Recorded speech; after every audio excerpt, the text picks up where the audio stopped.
से जोड़ा है। जो दीनों पर दया करें वही तो दीन दयाल हैं। ऐसे गुरुदेव भगवान जिनके बारे में क्या क्या कहें। श्रीमद् भागवत कथा, राम कथा, देवी भागवत, शिव महापुराण, कोई भी पुराण, 18 पुराण में ऐसा कोई पुराण नहीं जिस पुराण का वाचन गुरुजी ने ना किया हो।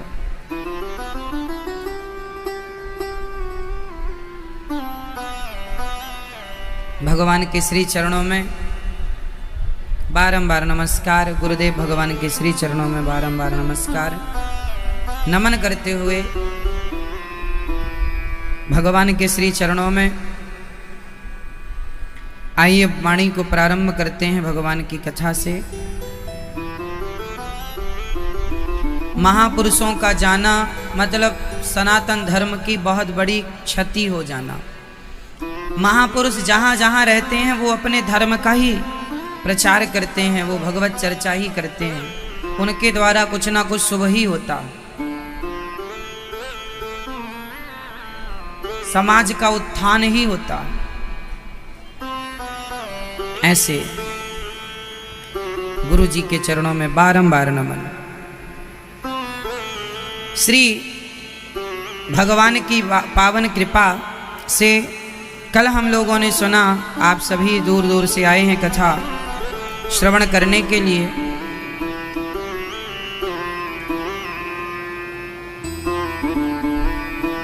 अभी गुरुजी हरिद्वार में उनका शरीर है, कल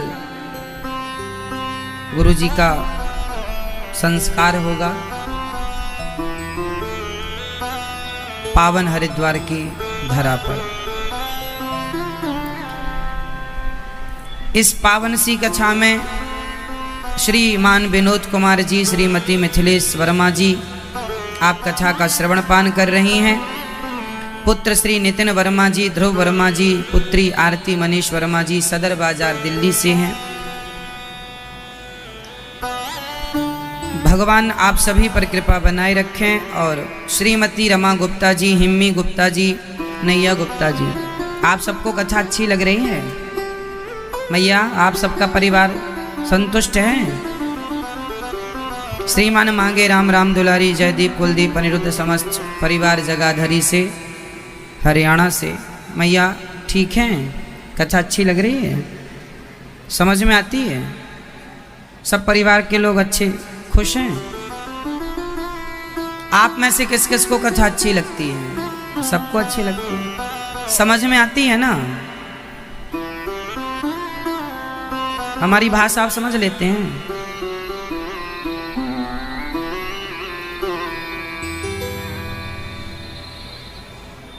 यहाँ पर भागवत जी की 220 पोथी पाठ भी बैठी हैं। तो आप लोगों ने जिन्होंने पोथी पाठ बिठा रखा है, आप सभी बड़भागी हैं, परम भाग्यशाली हैं कि आप लोगों ने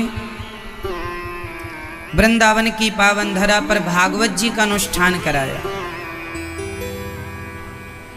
और 13 नवंबर से फिर भागवत जी की पोथी पाठ यहाँ बैठेंगी। आप सभी लोग ध्यान पूर्वक सुनिएगा, अपने पूर्वजों के लिए भी आप करा सकते हैं। भगवान ने गोवर्धन को उठाया एक उंगली से। किसी ने कहा, अरे लाला तू इतनो बलवान कहाँ से है गयो कि तैने एक उंगलिया से पूरा पहाड़ तैने उठाए लियो? तब भगवान ने कहा, कछु माखन को बल बढ़्यो, कछु गोपन करी सहाय, श्री राधा की कृपा से मैंने गिरिवर लियो उठा।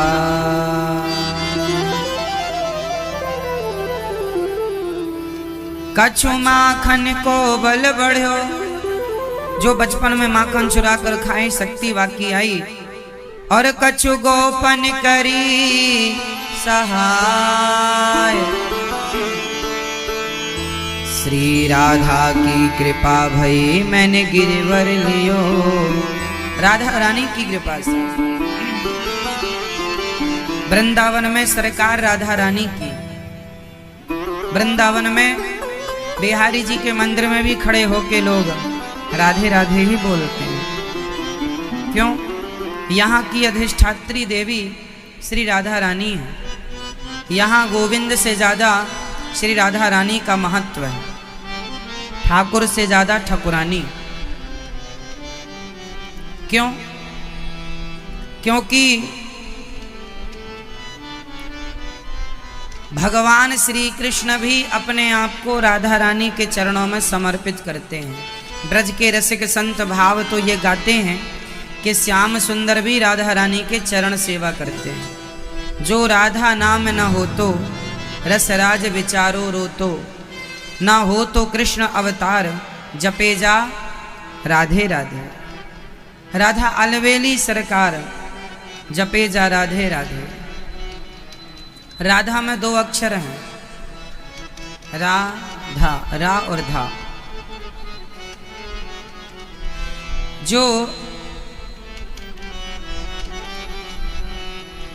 सबको धारण करे, सारी सृष्टि को जिसने धारण कर रखा हो वही तो राधा रानी है।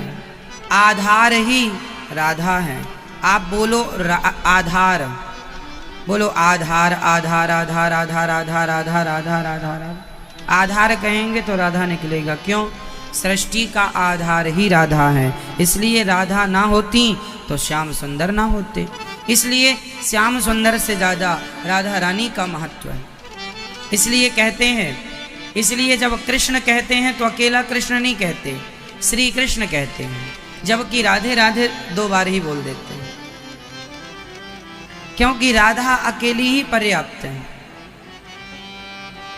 और श्याम सुंदर श्री राधा रानी के बिना आधे हैं। इसलिए राधा में सब कुछ समाया हुआ है। राधा प्रेम का सागर है, प्रेम की प्रतिमूर्ति, प्रेमावतार हैं श्री राधा रानी। कौन है राधा? कृष्ण ही राधा है, राधा ही कृष्ण है।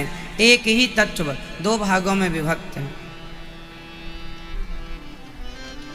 एक ही तत्व को आप राधा कहते हैं, उन्हीं को कृष्ण कहते हैं। 2 लीला करनी थी 2 रूपों में, इसलिए एक ने ही 2 भागों में भगवान ने अपने आप को डिवाइड, बैठिए डिवाइड कर लिया। हाँ बैठिए श्री। इसलिए भगवान कहते हैं मैंने राधा रानी के बल से गिरिराज जी को उठाया है। बल किसका है? राधा रानी का। अच्छा, भगवान ने गोवर्धन उठाया है, सारे ब्रजवासी नीचे आ गए छाया में। आपको पता है कि भगवान ने भक्तों के लिए पहाड़ उठा लिया। मानो भगवान कहते हैं कोई मेरी शरण में आए तो मैं उसकी रक्षा के लिए पहाड़ भी उठाने को तैयार हूँ। इसलिए आपको कहीं और उसे लेकर के जाता है, उसे ढकेलता हुआ जाता है। कभी ध्यान से देखा हो, शायद पहले ज़्यादा दिखते थे, सड़क में ही दिख जाते थे, शायद अब ना भी दिखें। गोबर का कीड़ा होता है, गुबरीला कीड़ा बोलते हैं, काला सा होता है, छोटा सा, इतना सा। गोबर का वो गोल गोल गोला बनाता है और अपने हाथ पांव से ढकेलता हुआ ले जाता है। समझ गए हम किसकी बात कर रहे हैं? चलो अब आगे सुनते हैं। गुबरीला कीड़ा ने एक बार एक गोबर के ढेर में बैठ के गोबर का गोला बनाया। अच्छा, वो क्यों गोला बनाता है और वो लेकर कहाँ जाता है? वो अपने बिल में लेकर जाता है। वहाँ उसके बच्चे होते हैं, वहाँ उसका परिवार होता है, तो गोबर का रस वो पीता है, वो वही खाता पीता होगा। गुबरीला कीड़ा है, गोबर खाता पीता होगा। उसने गोबर का गोला बनाया, इतना बड़ा सा बनाया और ढकेलता हुआ। अच्छा, वो खुद छोटा सा होता है लेकिन गोला बड़ा बनाता है। ये नहीं कि छोटा सा बनाए फटाफट लेके जाए, उसे धक्का मारने में उसे बड़ी मेहनत लगती है, लेकिन बनाता बड़ा है। एक दिन एक गोबरीला कीड़ा ने गोबर का गोला बड़ा सा बनाया और लेकर गया।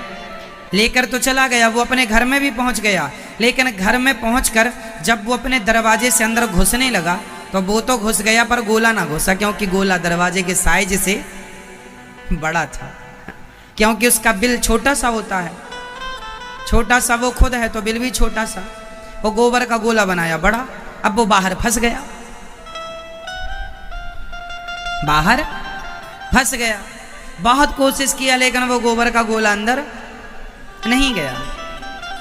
अब उसे इतनी भी अक्ल नहीं है कि छोटा कर ले, जितना जाए उतना ले जा। अंत में थक गया और गोबर का गोला बाहर छोड़ के थक कर हार कर अंदर चला गया। क्या शिक्षा मिली इस छोटी सी कहानी से? बताओ आपने क्या सीखा इस बात से? क्या?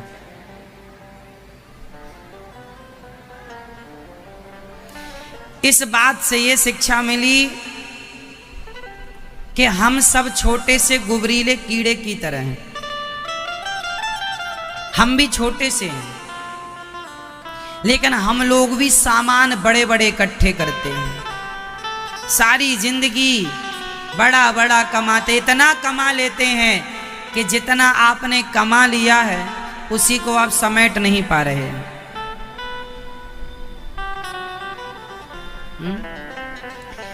जब आप मरेंगे तो मोक्ष के दरवाजे से आप ही निकलेंगे। जितना बनाया था गोला सब यहीं रह जाएगा। जो गोला आपने बनाया है सब यहीं रह जाएगा। इसलिए हाय पैसा हाय परिवार ना करो। परिवार का गोला, परिवार बड़ा, धन वैभव बड़ा, भगवान करे आपका धन वैभव परिवार बड़ा हो, लेकिन ये याद रखो कि ये सब हम ले नहीं जाएंगे, ये सब हमें यहीं छोड़कर जाना है। जो छोड़कर जाना है उसमें दिल क्यों लगाएं, जो लेकर जाना है क्यों ना उसमें दिल लगाया जाए। अब बताओ क्या लेकर अमरतन धन पाए? राम नाम का धन ही संग जाएगा, कृष्ण नाम का धन ही संग जाएगा, सबके साथ वही जाएगा। कोई ना ले गया कुछ। बाप का दिया धन संग नहीं जाता, माँ का दिया धन संग नहीं जाता, पर गुरु का दिया हुआ धन साथ साथ चलता है। इसलिए माँ बाप से ऊंचा स्थान गुरु का होता है, क्योंकि माँ बाप ने तो जन्म दिया है, लेकिन जन्म देकर हमें ये थोड़ी पता होता है कि हम क्यों आए हैं। इस क्यों का उत्तर तो किसी अच्छे गुरु से ही प्राप्त होता है। इसलिए फिर गुरु ने जो धन दिया, मंत्र, इसलिए गुरु जी गुरु मंत्र देते हैं, कान में मंत्र देते हैं। वह मंत्र ही मूल मंत्र होता है, वही है धन। राम नाम का धन, कृष्ण नाम का धन, जो मंत्र दिया है अष्टाक्षर मंत्र, वही धन है। जपो वही संग जाएगा। सबका रह गया, सब कुछ रह गया। तो भगवान गिरिराज जी को स्थापित करते हैं और आज भगवान के पिताजी स्नान करने यमुना जी में गए तो वरुण देवता लेकर गए। भगवान ने वरुण देवता को वरुण लोक से नंद बाबा को लेकर आए और सारे ब्रजवासियों को, ब्रजमंडल को, सारे ब्रजवासियों को बैकुंठ का दर्शन कराया भगवान ने। सारे भक्तों ने कहा बैकुंठ से अच्छा तो वृंदावन है, जहाँ भगवान सुलभ हैं। भगवान दुर्लभ हैं बैकुंठ में, वृंदावन में सुलभ हैं। इसलिए भगवान का ये जो धाम है, चाहे अयोध्या धाम हो, वृंदावन धाम हो, चित्रकूट धाम हो, सभी धामों की द्वारिका धाम हो, चाहे जगन्नाथ जी का स्थान जगन्नाथ धाम हो, जो भी धाम हैं, सब धाम की अपनी अपनी विशेषता और महिमा। कोई धाम किसी से कम नहीं और ज़्यादा नहीं, सबकी अपनी अपनी महिमा है। चित्रकूट की कामतानाथ जी की अपनी महिमा है, गिरिराज जी की अपनी महिमा है, अयोध्या जी की अपनी महिमा है, वृंदावन जी की अपनी महिमा है, प्रयागराज की अपनी महिमा, सबकी श्रेष्ठ महिमा, हरिद्वार की अपनी महिमा। तो सब अपनी महिमा है। सब प्रिय भक्तों, आज भगवान का मन हुआ है रास रचाने का। सारे ब्रजवासियों को वैकुंठ का दर्शन करा के फिर रास रचाने के लिए सारी गोपियों का भगवान आवाहन करते हैं। कौन सी रात्रि आ गई? शरद पूर्णिमा। भगवान पिता रात्रि शरदोत्फुल्य मल्लिका वीक्षरन्तुं मनश्चक्रे योगमायामुपाश्रितः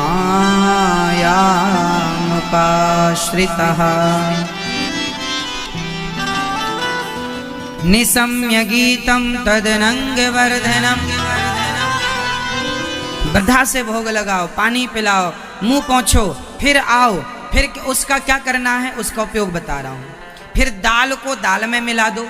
आप वो थाली ठाकुर जी को भोग लगा के लाओ अपनी रसोई, और दाल को दाल में मिला दो, चावल को चावल में मिलाओ, रोटी को रोटी में मिलाओ, जो भी जो बनाया खीर को खीर में मिलाओ, सबको सब में मिला दो।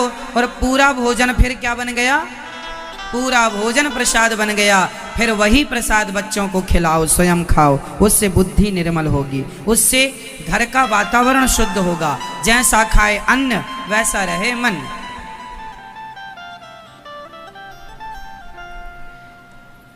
अपने लिए भोजन कभी नहीं बनाना चाहिए, अपने लिए चंदन नहीं घिसना चाहिए, अपने लिए भोजन नहीं बनाना चाहिए।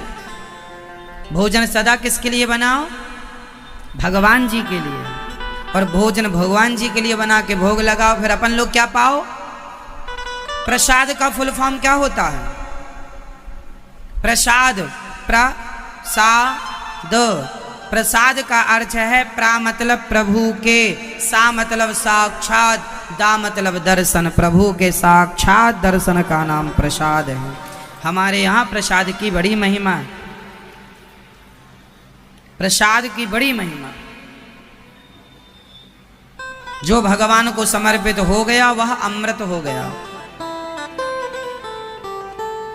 इसलिए ऐसे जब आप लोग बच्चों का टिफिन बनाती हो मैया, तो बच्चों का टिफिन भी बनाया करो। तो पहले तो ये याद रखो कि आपको बिना नहाए नहीं जाना रसोई में। शुद्धि बहुत जरूरी है। जैसी राखे शुद्धि, बोलो आगे आप। जैसी राखे शुद्धि वैसी बने बुद्धि। हाँ, शुद्धि से क्या होती है मैया? बुद्धि। तो आप में से कुछ माताएं ऐसी होती हैं जो बिना नहाए बच्चों के लिए टिफिन बना देती हैं, रसोई में चली जाती हैं। रसोई हमारे यहाँ मंदिर होता है। रसोई अपने आप में क्या है? मंदिर है। अन्नपूर्णा माँ वहीं तो विराजती है ना। इसलिए रसोई में हमेशा शुद्ध होकर जाना चाहिए, नहा कर। जो बनाएंगे बच्चों के लिए टिफिन बनाओ, तो जो पूड़ी बनाओ, पराठे बनाओ, रोटी बनाओ, उसका भी पहले भगवान जी को भोग लगाओ। और वो भोग लगी रोटी बच्चों के टिफिन में पैक करो, ताकि बच्चे प्रसाद पाएं, प्रसाद पाएं। समझो बहुत बड़ा कारण है इसका। बच्चों को स्कूल भेजने के पहले हो सके तो रोज भगवान जी को नहवा के जो जल बचता है, गोपाल जी को नहवा के जो जल बचता है, वो चरणामृत होता है। बच्चों को स्कूल जाने के पहले चरणामृत पिलाया करो। बच्चों को भगवान से प्रणाम करवाया करो। बच्चे को ले जाओ मंदिर में, घर में जो तुम्हारा छोटा मंदिर है उसमें ही प्रणाम करवाओ। प्रणाम करो ठाकुर जी को, है ना। प्रणाम करके फिर स्कूल जाओ, भोग लेकर के जाओ, प्रसाद लेकर के जाओ। टिफिन लेकर नहीं, प्रसाद लेकर जाओ। बात सब वही है, बस भाव बदल रहे हैं, व्यवहार नहीं बदलेगा कुछ भी। भोजन तो जैसे बनाते थे वैसे ही बनाओ, भगवान के लिए बनाओ। ठीक है। तो आप लोग अपने बच्चों के लिए भी प्रसाद और नहा कर रसोई में जाइए, बिना नहाए नहीं। जैसी शुद्धि वैसी बुद्धि। आजकल लोगों की बुद्धि क्यों भ्रष्ट है? शुद्धि भ्रष्ट। आजकल आदमी नहाता नहीं है। हमारे अब ठंडी आ गई है, अब देखो कुछ लोग ऐसे हैं 4-4 दिन नहीं नहाएंगे। इनमें हमारी कुछ माताएं भी सम्मिलित हैं। कुछ पति लोग बेचारे रोते हैं, महाराज हमारी पत्नी 4-4 दिन नहाती नहीं है। कई पति बेचारे परेशान हैं, ठंडी आ गई नहाती नहीं है, गंधाती रहती है, जहाँ से गुजर जाए पूरा मोहल्ला गंधा जाए, फिर भी नहीं नहा रही है।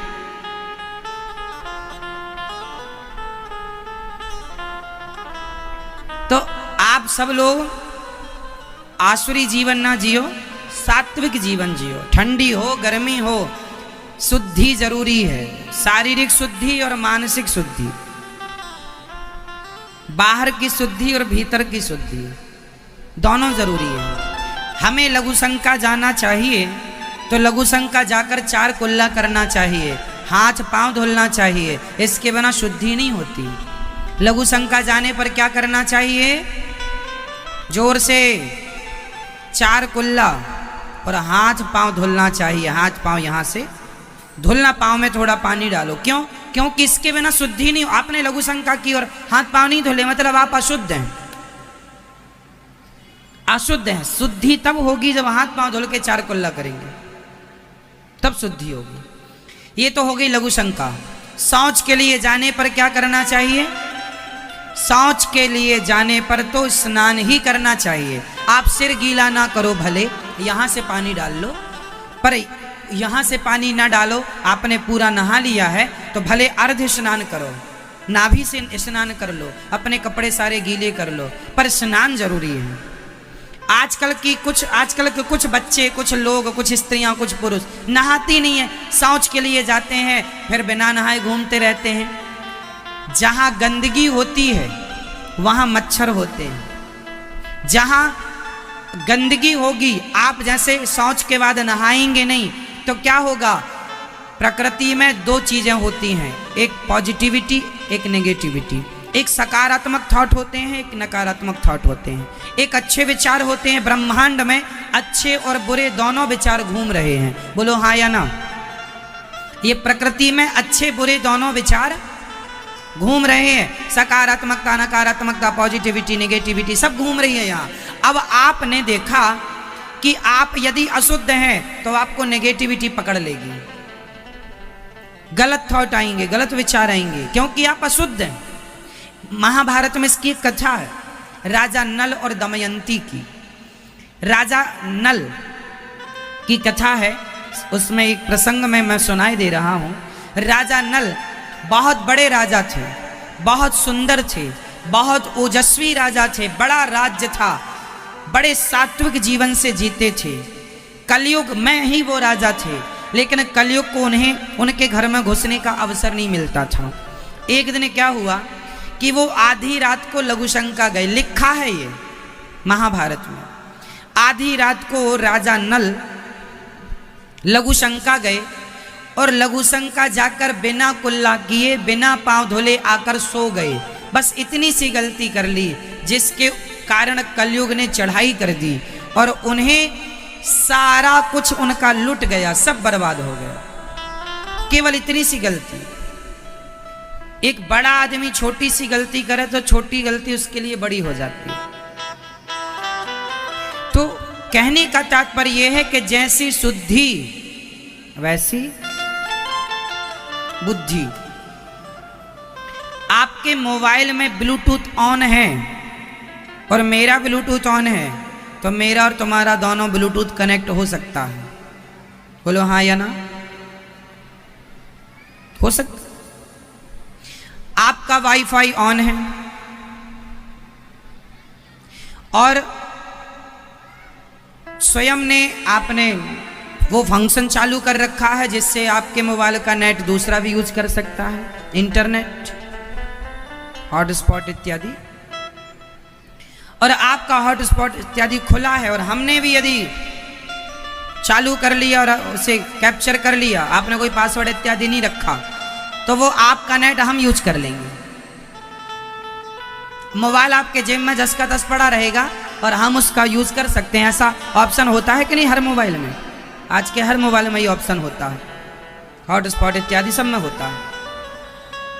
सोचिए कि आपकी चीज हम यूज कर ले रहे हैं। उसी प्रकार जब आप कोई पुण्य करते हैं और आप पुण्य करके अशुद्धि कर लेते हैं, जैसे आपने शौच के लिए गए और आपने नहाया नहीं, अशुद्ध हैं, तो आपके सारे पुण्य जो नेगेटिविटी जिसे आप लोग कहते हैं आत्माएं, जिसे नकारात्मकता कह, कुछ भी वाइब्रेशन कह दीजिए, आप थॉट कह दीजिए, नेगेटिव कुछ भी कह दीजिए, वो सारी चीजें आपके भीतर प्रवेश करके और आपकी बुद्धि को बिगाड़ देती हैं, भ्रष्ट कर देती हैं, फिर आप गलत डिसीजन लेते हैं।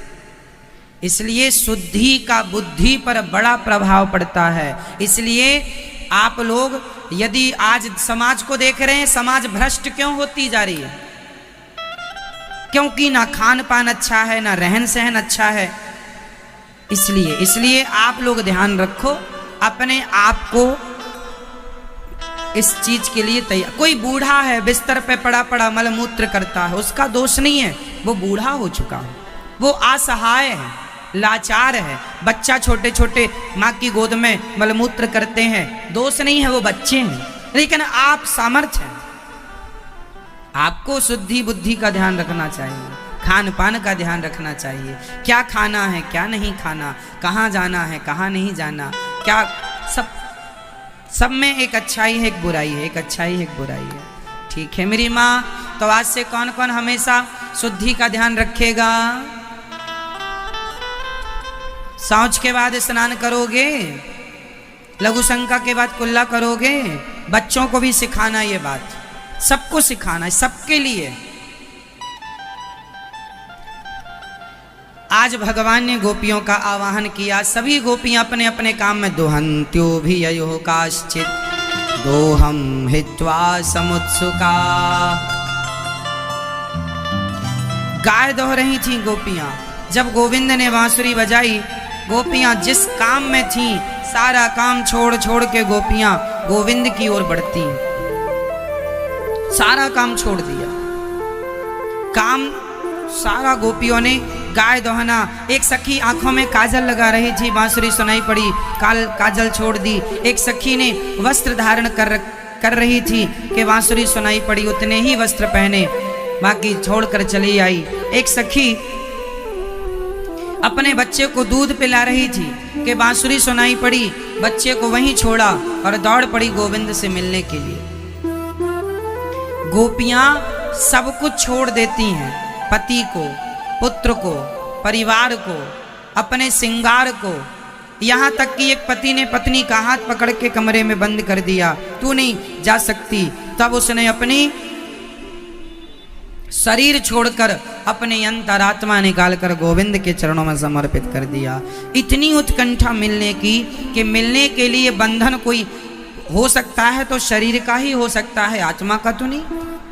आप किसी के शरीर को बांध सकते हैं, आत्मा को नहीं बांध सकते। शरीर रहा, आत्मा निकल गई। इतनी भगवान का पूजा करने वाला श्रेष्ठ नहीं, जो भगवान के भक्तों का दास हो, भक्तों का पुजारी हो, वो श्रेष्ठ है। इसलिए भगवान कहते हैं, जिसने मेरा पांव पकड़ा है। जब हाथी ने भगवान को बुलाया तो भगवान ने हाथी का उद्धार किया, पर हाथी के पहले हाथी का पांव पकड़ने वाले मगर का उद्धार किया। क्यों किया? क्योंकि मगर ने किसका पांव पकड़ा? हाथी का। और हाथी कौन है? भक्त है। हाथी भक्त का उद्धार बाद में किया भगवान ने, भक्त के चरण जिसने पकड़ रखे हैं उसका उद्धार पहले कर दिया। यही है दासानुदासो भवितास में बोया। इसलिए भक्तों की भक्ति विशेष कही गई है। जो भक्त हैं आप उनकी सेवा करो। मुझे याद है कि मैं बचपन में जब छोटा सा था, संतों की खूब सेवा करता था। कोई भी संत आए तो मैं उनके चरण दबाता था, उनकी जो आज्ञा हो उसका पालन करता था। वो जो कह दें वो करता। वो कहें कि मेरे कपड़े धुल दो तो कपड़े धुल देता, जो कहें आसन उठाओ आसन उठा, जो जो कहें करता था।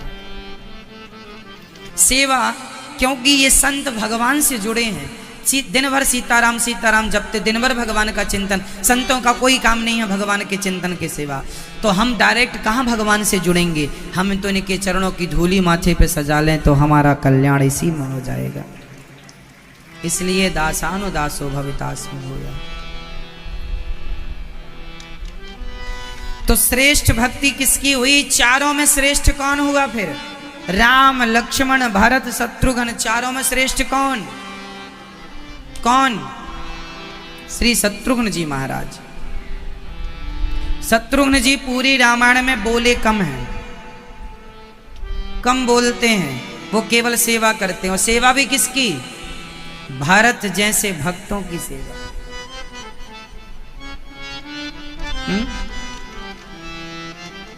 भारत जैसे भक्तों की सेवा धन्य है। सोचो कि भरत जी की सेवा श्री शत्रुघ्न जी ने की। अच्छा, ये चारों कौन है? राम जी कौन है? लक्ष्मण जी कौन है? भरत जी कौन है? शत्रुघ्न जी कौन है? बताओ कौन है ये? राम जी कौन है? पहले तो राम जी का परिचय दो। राम जी कौन है? साक्षात कौन? कौन? साक्षात श्री मन नारायण है। ये साक्षात श्री हरि है, नारायण ही राम है। ठीक है। श्री लक्ष्मण जी शेषावतार हैं। और भरत जी कौन है? भरत जी कौन है? नहीं पता? भरत जी, अब यहां देखो ये रखे हैं सामने, इन दो में से एक भरत जी हैं, बताओ कौन? इन दो में एक भरत जी हैं, बताओ कौन है? शंख और चक्र, इन दोनों में एक भरत जी हैं, बताओ कौन? चक्र के अवतार हैं भरत जी या शंख के? आप बताओ किसके? शंख के अवतार हैं भरत जी और चक्र के अवतार हैं साक्षात शत्रुघ्न जी महाराज। चक्र के, सुदर्शन चक्र के अवतार हैं। तो भगवान का पूरा परिकर है राम लक्ष्मण भरत शत्रुघ्न। भगवान जहां भी जाते हैं शंख चक्र लेकर जाते हैं, हाँ या ना? होते ना? शेष भगवान आपने तिरुपति बालाजी का कभी दर्शन किया हो तो भगवान के हाथ में शंख चक्र है। बिना शंख, जब भगवान प्रकट भये, जब राम जी भय प्रकट कृपाला दीन दयाला कौशल्या हितकारी हर्षित महतारी मुनि मनहारी, वहां भी भगवान जब प्रकट भये हैं ना तो शंख चक्र लेकर चतुर्भुज रूप में प्रकट भये हैं। बाद में मां के कहने से दो हाथ कर लिए। जब भगवान कृष्ण प्रकट भये तो तमद्भुतम बालक मम्मुजेक्षणम चतुर्भुजम शंख गदायुधायुधम लिखा। भगवान कृष्ण प्रकट भये तो शंख और चक्र लेकर के प्रकट भये। भगवान कभी शंख चक्र के बिना आते ही नहीं है। इसलिए हमारी श्री संप्रदाय में 5 संस्कार होते हैं। पहला संस्कार मंत्र होता है, फिर शंख चक्र, नाम होता है नामकरण, फिर तिलक संस्कार, मंत्र संस्कार, तिलक संस्कार, नामकरण संस्कार और चौथा संस्कार शंख और 5वां चक्र। शंख चक्र जब तक भुजा में अंकित ना किए जाएं तब तक गुरु दीक्षा पूरी नहीं होती। धनुष बाण भी श्री रामानंदाचार्य संप्रदाय में धनुष बाण दिए जाते हैं और श्री संप्रदाय में शंख चक्र दिए जाते हैं। भुजाओं में अंकित किए जाते हैं, गरम करके लगाए जाते हैं। गरम मतलब बहुत तपाया नहीं जाता, पर साधु समाज में तो बहुत गरम करके लाल करके ही लगाया जाता है, निशान बना रहे। बिल्कुल तपा करके, लाल करके, बिल्कुल गर्मा गर्म निशान पड़ जाए ताकि शंख चक्र अंकित दिखाई पड़े। पर आप गृहस्थों के लिए हम लोग हल्का सा लगाते हैं ताकि आपको कोई तकलीफ ना हो। पर संतों को पूरा तपाया जाता है। स्वामी जी भी जब मंत्र लिए होंगे तो इन्हें भी धनुष बाण मिला होगा। धनुष बाण श्री रामानंदाचार्य संप्रदाय में धनुष बाण की परंपरा है और श्री संप्रदाय में श्री शंख चक्र की परंपरा है। तो जब तक ये संस्कार ना हो तब तक दीक्षा पूरी नहीं होती। इसलिए आजकल तो लोगों को पता ही नहीं कि गुरु दीक्षा क्या होती है। गुरु दीक्षा तब पूरी होती है जब पंच संस्कार, स्वामी जी के भी पंच संस्कार हुए होंगे। स्वामी जी ने जो तिलक लगाया है, ये तिलक स्वामी जी को इनके गुरु जी ने प्रदान किया होगा। स्वामी जी को मंत्र दिया होगा, मंत्र तिलक, इनका जो नाम है वह नाम भी इनके गुरु जी ने इनको दिया होगा। इनके अपने नाम तो पुराना डिलीट हो गया। जैसे शादी के बाद लड़की का नाम गोत्र बदल जाता है, ऐसे संत समाज में दीक्षा के बाद बच्चे का नाम गोत्र सब बदल जाता है। अब तू गुरु का चेला है, इस नाम से जाना जाएगा, है ना। ये दास अनिरुद्ध, हमारा नाम भी पहले कुछ और था। जब हमारा पंच संस्कार हुआ तब हमारे गुरुजी ने हमें नाम अनिरुद्धाचार्य दिया। हमारे गुरुजी ने हमें, जो कि गुरुजी अभी हमारे गुरुजी का आशीर्वाद हमें मिलता रहता है, अभी हैं हमारे गुरुजी और आशीर्वाद बनाए रखते हैं दास पर। श्री संप्रदाय से जोड़ करके हमें उन्होंने कृतार्थ किया है। तो हमें नाम हमारा पहले था दूसरा, नाम था पहले अनिल कुमार तिवारी। क्या नाम था? अनिल कुमार तिवारी। फिर गुरुजी ने अनिरुद्धाचार्य किया। आप हमारे गुरुजी हैं, परम विद्वान। गुरुजी ने और गुरुजी के पिताश्री ने भागवत जी पर श्री माधव सेवा टीका लिखी है। परम विद्वान। गुरुजनों का आशीर्वाद जब मिल जाए, गुरुजनों की चरण धूलि मिल जाए, हम तो मूर्ख अज्ञानी व्यक्ति हैं, पर जब गुरु कृपा हो जाती है तब कुछ बोलने की, कुछ कहने की सामर्थ्य प्राप्त हो जाती है। गुरु कृपा से, भगवत कृपा से। गुरु की कृपा हुई तो भगवान की कृपा हुई। हम भगवान को नहीं जानते थे, जब गुरु को जाना तो भगवान को जाना। इसलिए भगवान से भी ऊंचा स्थान गुरु का है, क्योंकि भगवान को भी हमने बाद में जाना ना। पहले हमें गुरु मिले, उन्होंने बताया कि ये राम है, ये कृष्ण है, ये भगवान है, इनकी ये महिमा है, तब हम जाने के कुछ राम होते हैं, कृष्ण होते हैं। गुरु ना मिलते तो हम सारी जिंदगी अज्ञान में गुजार देते, हाँ या ना। इसलिए गुरु महिमा विशेष है, गुरु कृपा विशेष है। तो पंच संस्कार होते हैं, जब ये पंच संस्कार हो जाएं तब आपकी दीक्षा पूरी होती है। फिर गुरुजी अब आपको भगवान के श्री चरणों में समर्पित करते हैं। समर्पित हो जाओ, स्वीकार करेंगे गोविंद अब आपको भगवान श्रीमन्नारायण। हमारी श्री संप्रदाय में श्री रामानुजाचार्य भगवान, जिन्होंने, जो लक्ष्मण जी के अवतार इस धरती पे आए और उन्होंने खूब धर्म का प्रचार किया, जन जन तक भगवान के नाम को पहुंचाया। हमारे श्री रामानुजाचार्य जी स्वामी जी जो हैं 1000 साल पहले आए। कितने साल पहले? लगभग 1000 साल पहले। और स्वामी रामानुजाचार्य जी जब जाने लगे, उनका शरीर पूरा हुआ, तो भगवान रंगनाथ जी बोले कि मेरे रामानुजाचार्य को मत ले जाओ। आप आश्चर्य मानेंगे, आज के साइंस के युग में ये बात मैं बोल रहा हूं। बताओ, किसी का मरा हुआ शरीर आप कितने दिन संभाल के रख सकते हैं? दिन, 2 दिन, 4 दिन, 10 दिन, और ज्यादा क्या। लेकिन 1000 साल पहले श्री रामानुजाचार्य भगवान का शरीर पूरा हुआ। आज तक उनका वो मृत शरीर, आज भी उनका शरीर माँ श्रीमन्नारायण के चरणों में, अर्थात रंगनाथ भगवान के मंदिर में आज भी, सामने भगवान जी के सामने आज भी है। आप लोग दर्शन कर सकते हैं।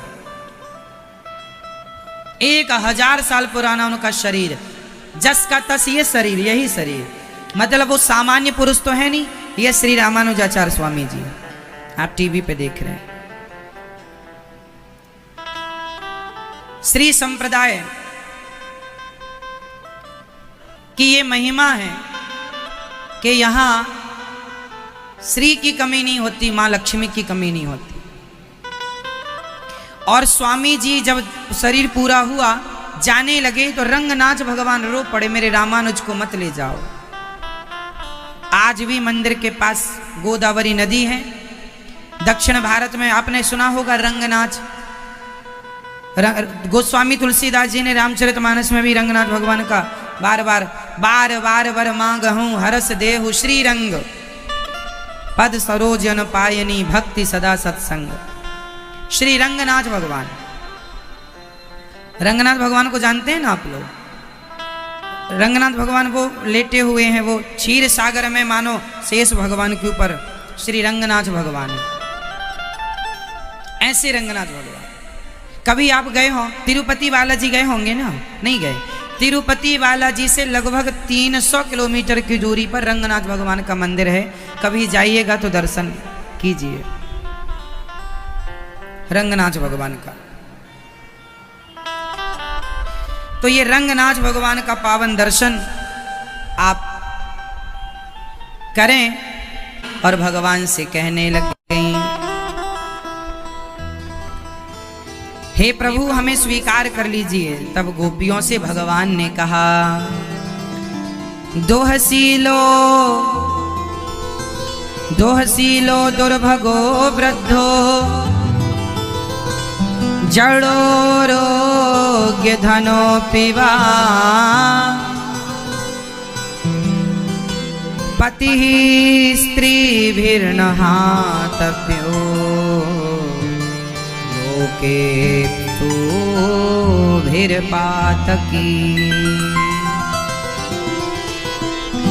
पति कैसा भी हो, अंधा हो, लंगड़ा हो, बहरा हो, काना हो, कैसा भी हो, कभी भी हमें अपने पति का त्याग नहीं करना चाहिए।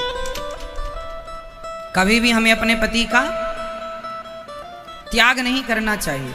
पति कैसे भी हो, अंधे हो, लंगड़े हो, बहरे हो, काने हो, पति कैसा भी हो, नारी के लिए उसका पति कौन है? भगवान है। पति को भगवान मानकर पूजा करो। आप में से कितनी माताएं पति को भगवान मानती हैं? हाथ उठा लो, सच्ची झूठी नहीं।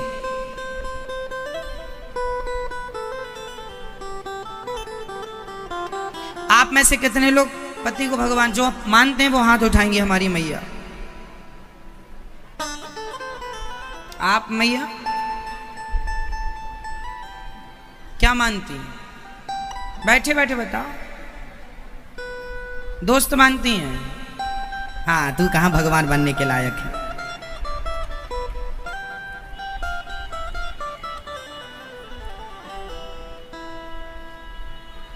पति दोस्त वोस्त नहीं होता, होता तो सब कुछ है, फिर भगवान होता। ये तो पूजा सेवा ना करने के बहाने हैं। कौन पांव दबाएगा तुम्हारे?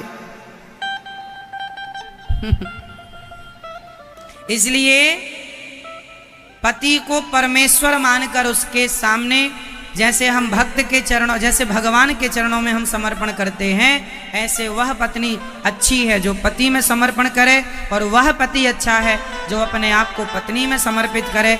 यदि नारी पतिव्रता हो तो पति को भी पत्नीव्रता होना चाहिए। नारी पति की सेवा करे तो पति नारी का सम्मान करे, आदर करे, इज्जत करे। एक दूसरे के लिए जीवन होता है, एक दूसरे में समर्पण कर से जिंदगी गुजारती है, एक पत्नी बनकर रहती है। तीसरी, एक माँ, एक नारी एक माँ बन करके, माता मदालसा बन करके हर माँ अपने बच्चों को सही रास्ता बताती है। हर माँ अपने बच्चे की पहली गुरु होती है। हर माँ बच्चे को उंगली पकड़कर चलना सिखाती है। एक गुरु का फर्ज पूरा करती है, सबसे पहले माँ करती है। पहली गुरु माँ है।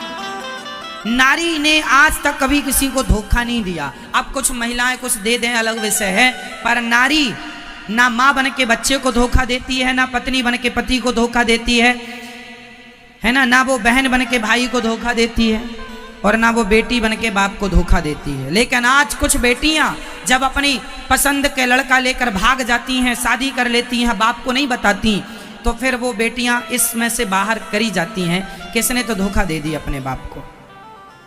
लेकिन फिर भी नारियां धोखा नहीं देती, स्त्री धोखा नहीं देती। लेकिन आज कलयुग है, कलयुग का प्रभाव कुछ स्त्रियों पर भी दिखने लगा है। जो बेटी अपने माँ बाप को छोड़कर किसी लड़के के संग भाग जाए तो उसने अपने माँ बाप को धोखा दे दिया कि नहीं?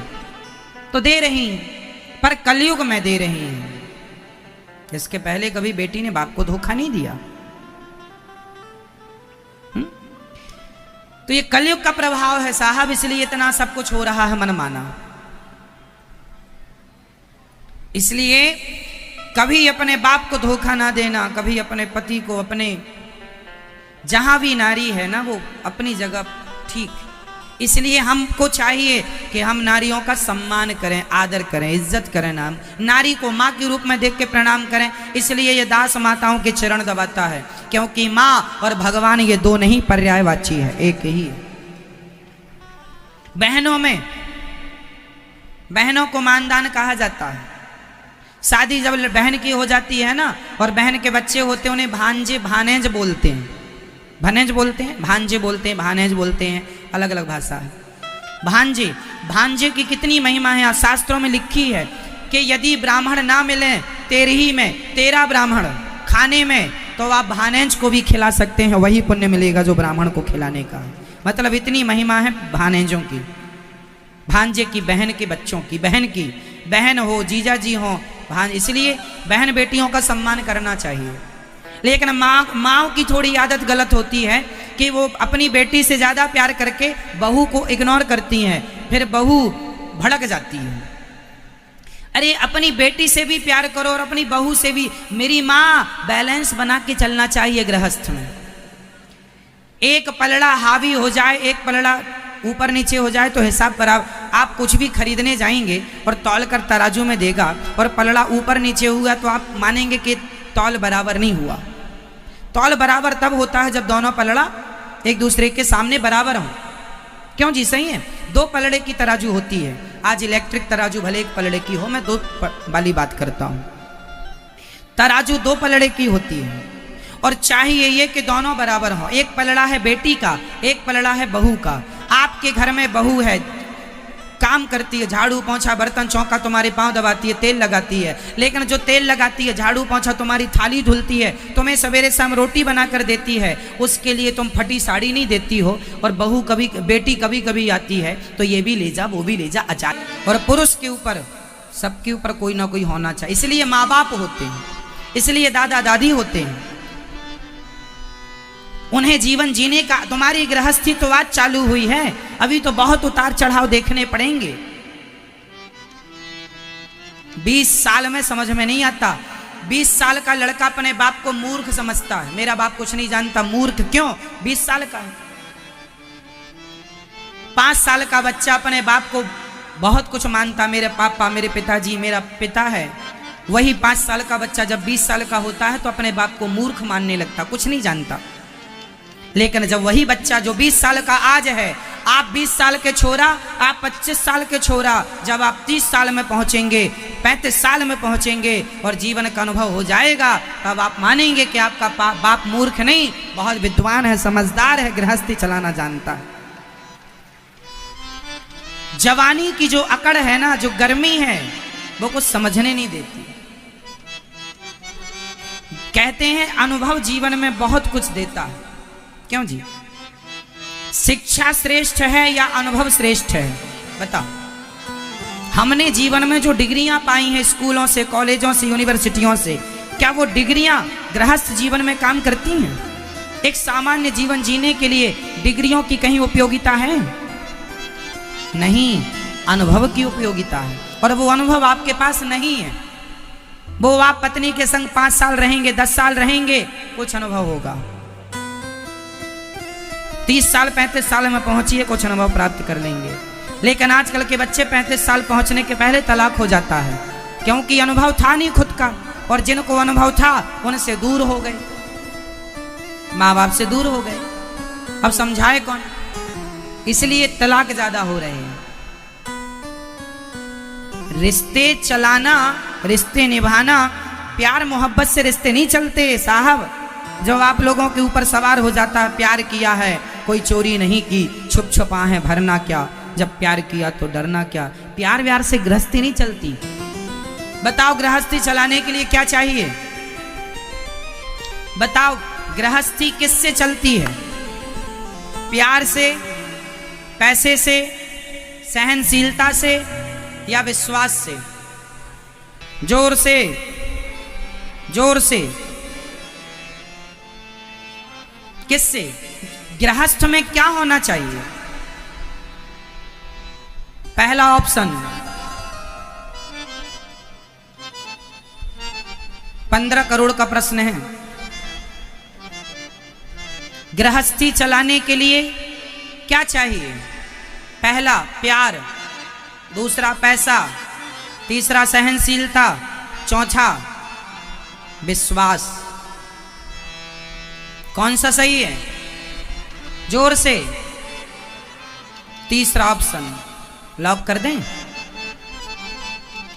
ये तीसरा जो सहनशीलता है यही सही है, क्योंकि सहनशीलता है, आप सहेंगे कुछ दिन तो प्यार भी होगा।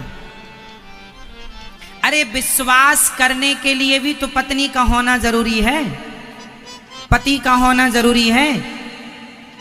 पति ने जरा डांट दिया, पत्नी मायके चली गई झोला उठाकर, सहनशीलता होती तो नहीं जाती, सहन करती रहेगी तो विश्वास भी। अच्छा विश्वास एक दिन में होता है, एक महीने में होता है, एक साल में होता है, या बहुत समय में होता है? विश्वास देखो एक महीने में नहीं होता। पत्नी को पति पर विश्वास जल्दी नहीं होगा। अरे विश्वास देने के लिए समय तो दो, विश्वास होने के लिए समय तो दो। विश्वास तो होना चाहिए पति पत्नी में, पर उसके लिए समय की मांग है। और समय की मांग इसलिए है क्योंकि आप सहन करेंगे तो पास में रहेंगे। पति थोड़ा सहे, पत्नी थोड़ा सहे, और सहते रहो, रहते रहो, तो रहते रहते एक दिन प्यार भी होगा और विश्वास भी होगा और धन भी होगा, सब अच्छे से गृहस्थी चलेगी। और सहनशीलता नहीं हुई, पति की एक बात बुरी लगी, मायके चली गई, सारी जिंदगी सुनना पड़ेगा। बहुत बातें बुरी लगती हैं, बहुत बातें दिल में लगती हैं, लेकिन इन बातों को डिलीट करना पड़ता है। किस किस बात को लेके हम बैठे रहेंगे बताओ? कितनी कितनी बातें नहीं होती लोगों के जीवन में, क्या क्या नहीं हो जाता। मारने मरने की बातें हो जाती, मैं तुझे मार डालूंगा, तू उसका गला पकड़ ले, तू उसका, ये तक हो जाता है पति पत्नी में। लेकिन फिर भी लोग अच्छे से जीना चाहें तो फिर भी जी सकते हैं। सब कुछ हो जाता। तलाक के लिए कोर्ट में चले गए, कोर्ट में एक पति पत्नी पहुंच गए तलाक का काम करने के लिए। जज ने कहा सोच लो आखिरी बार, क्या तुम दोनों एक दूसरे से कभी तुमने प्यार नहीं किया होगा? क्या तुम दोनों ने कभी गलतियां नहीं की होंगी? हाँ हाँ की है। अरे तो अपनी अपनी गलती मान लो और प्यार से रहो। तलाक लेकर कौन सा गढ़ जीत लोगे? क्या पालोगे? कल दूसरी पत्नी आएगी, क्या भरोसा कि अच्छी हो? कल दूसरा पति आएगा, क्या भरोसा कि अच्छा हो? अरे इसी पत्नी को अच्छी बना लो ना, इसी पति को अच्छा बना लो ना। जज ने ये कहा, दोनों गले लग गए और दोनों रोते रोते घर आ गए। सारी जिंदगी गृहस्थी अच्छे से गुजारी। तो गलत फहमी, मन माना, केवल हमारी बात तुम मानो। क्यों माने? थोड़ा तुम भी मानो, थोड़ा हम भी माने। एक के जिद करने से नहीं चलती गृहस्थी। थोड़ा हम भी सुने, तुम भी सुनो, थोड़ा हम भी माने।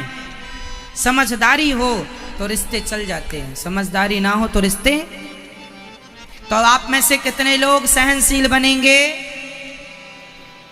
और अपने बच्चों को सहनशीलता की शिक्षा देना, क्योंकि सहनशीलता की नींव पर ही गृहस्थी की इमारत खड़ी होगी। सही है? आप तो देखो हमसे ज्यादा अनुभवी लोग बैठे हैं, बुजुर्ग लोग बैठे हैं, जिनकी गृहस्थी 50-50 साल की हो गई, जिनकी गृहस्थी 70-70 साल की हो गई, वो लोग भी यहाँ बैठे हैं। हम तो आपके बच्चे हैं, लेकिन फिर भी हमने अपने जीवन में जो देखा है, जो सीखा है, वो हमने आपसे कहा कि गृहस्थ जीवन में सहनशीलता जरूरी है। सहोगे तो रहोगे, प्यार तो बाद में हो जाएगा, विश्वास भी हो जाएगा 2 महीने बाद। पर आज की बात को सह तो लो, जो आज बोली गई है आपके लिए। जब सह लोगे तब ना कल आएगा। क्यों जी? सही है बात? समझ में आ रही है कि नहीं आपको? बताइए मेरी बात से आप कितने अच्छा विचार कीजिए कि आज हमसे ये पुण्य हो, आज ये हम करें। तो यहाँ आप एक दिन का अन्नदान करके, और अन्नदान से बड़ा कोई पुण्य नहीं है। बताओ ये अन्नदान करना पाप है कि पुण्य है? तो आपको करना चाहिए। यहाँ हमारे हजारों भक्त गौरी गोपाल रसोई चलती है, कोई भी आए, कितने भी आए, हजारों लोग नित्य प्रसाद पाते हैं। हजारों लोग रोज प्रसाद पाते हैं, कोई भी आए, कितने भी आए, सबको पेट भर भोजन। आप भी एक दिन की रसोई अपनी ओर से बंटवाएं, आप भी एक दिन का लंगर, एक दिन का प्रसाद अपनी ओर से बंटवाएं, ताकि आपको भी अन्नदान करने का पुण्य प्राप्त हो। आप भी अपनी ओर से एक दिन का प्रसाद, संपूर्ण प्रसाद बंटवा सकते हैं, अन्नदान से जुड़ सकते हैं। यहाँ रसोई चलती है, कोई भी आए, पेट भर भोजन मिलता है। ये बात सही है कि गलत है? आप में से कितने लोगों ने गौरी गोपाल जी की रसोई का प्रसाद लिया है? लगभग आप सबने। कोई भी आए, लगभग 30,000 लोग नित्य प्रसाद पाते हैं। कोई भी आए, सबके लिए पेट भर भोजन प्राप्त होता है, और जो ये दास अनिरुद्ध खाता है वही आपको खिलाता है। तो आप भी इन सेवाओं से अपने आप को जोड़िएगा। आइए, यहाँ मेरी वृद्ध माताएं भी रहती हैं। वो माँ जिस माँ ने बच्चों को जन्म दिया, पाल पोस कर बड़ा किया, क्या नहीं करती माँ अपने बच्चों के लिए? पर अंत में वही बच्चे अपनी बूढ़ी माँ को ठुकरा देते हैं, सताते हैं। ऐसी वृद्ध माँओं के लिए यहाँ पर ये दास सेवा करता है इन माँओं की जो बनती है। आइए हम आपका परिचय माँ से कराते हैं। मैया कहाँ से आई हो मेरी माँ? झारखंड हजारीबाग से आई हूँ। कितने बच्चे हैं मैया आपके? 7 बेटियां, 3 बेटा। जिसमें एगो बेटा कहाँ चला गया, और 2 बेटा है सो ही मारता पीटता है, गाली गलौज करता है, धक्का दे के निकाल देता है, और माटी तेल उजलता है। अब बहू बेटियां भी एकदम मारती उड़ती है, नोच नाच के एकदम बहुत ही मेरा तंग कर देती है। और तो हम मजबूरी से हम निकलने पड़ा हमको, अंतिम में बहुत तंग कर देता था। तो कौन तंग करता है आपको? बेटा पुतो पोता पोती सब कोई मिलके। बेटा बहू पोता पोती सब? हाँ। 3 बेटे में एक भी सेवा नहीं करता? नहीं कोई नहीं। दारू पीता है उन लोग, तो गाली गलौज गंदा देते हैं। तो आपको मारपीट भी आपके साथ करते हैं? हाँ, मारपीट, धक्का दे के निकाल दिया, और झोटा उटा पकड़ के मारी से चप्पल उपल से। चप्पल से मारा? हाँ, किसने? बेटा पुतो सब दोनों सब मिल के कहता कि उड़िया नहीं पाता है, भागो यहाँ से, यहाँ कौन है, नहीं रखेंगे, जाओ भागो, मेरा तुम कोई नहीं है। देखो, बेटे ने माँ को मारा, माँ ने बताया कि चप्पल से मारा, अर्थात कितना अत्याचार करते हैं बच्चे अपने माँ पर। 3 बेटे हैं, 7 बेटियां हैं।